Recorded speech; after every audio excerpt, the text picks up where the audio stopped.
I could change the world, the only boy band in existence would be the Beatles. It's been a hard day's night, and I've been working like a dog. Well, I would file every single politician, and yes, every single politician on the face of this planet into a rocket, send him to the moon.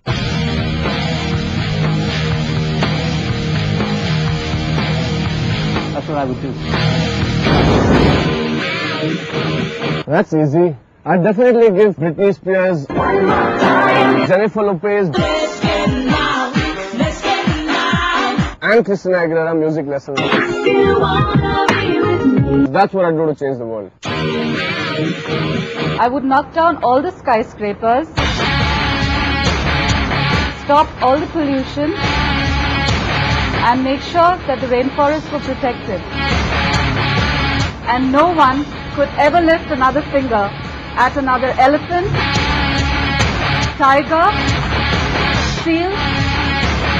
Yeah, that should do it. If I could change the world, I'd be in Hawaii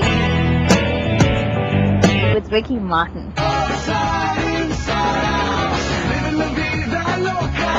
Ricky Martin, Enrique.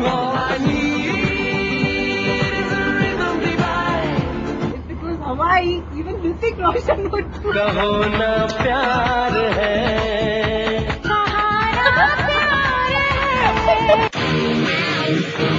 If I could change the world,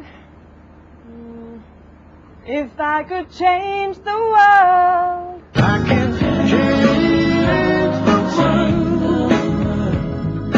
I would be the sunlight in your universe. You would think my love was really something good, baby. If I could change the world, baby, if I could change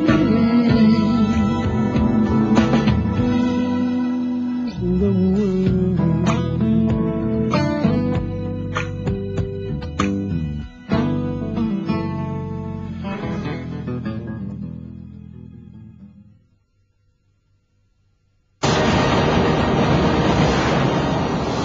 Okay, so here, visualize me for a moment. This is January 1986. This is the day I get my job offer at Microsoft.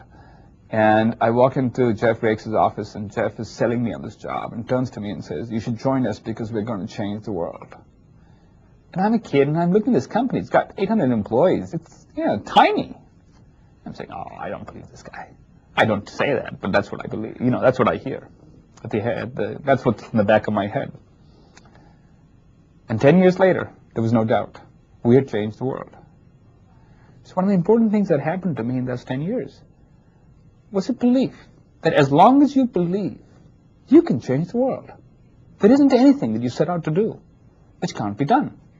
It's just a question of how smart, how persistent, and how long you're ready to lay the course.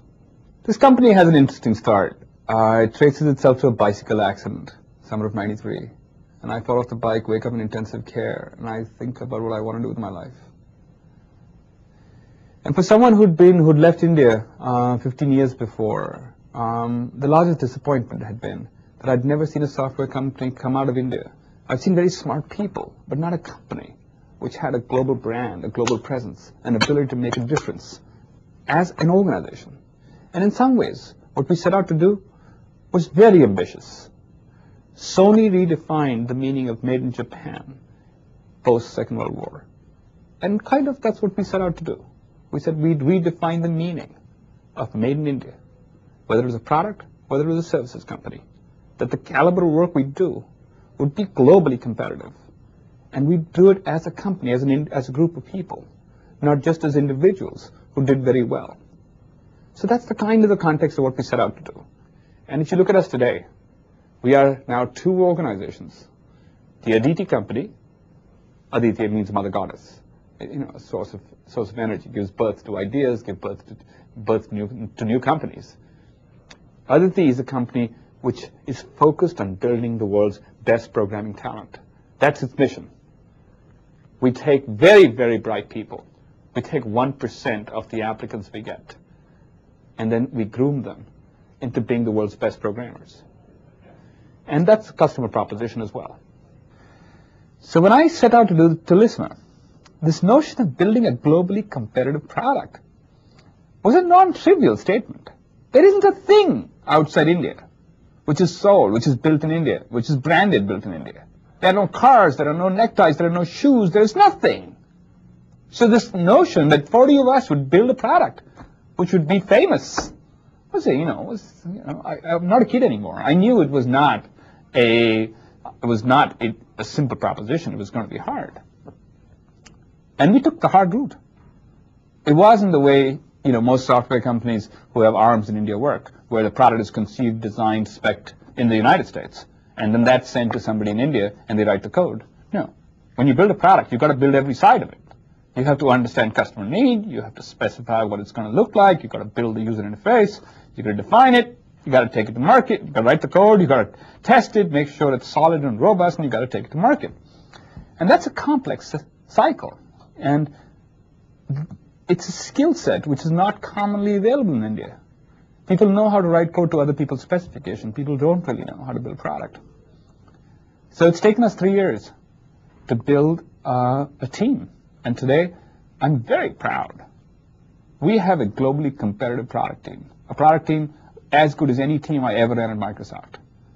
Really, really smart people who have been through 2 product cycles now, who understand what it means to think about customer needs, convert that into a specification, take that through a series of milestones, and take it to market. It's fantastic.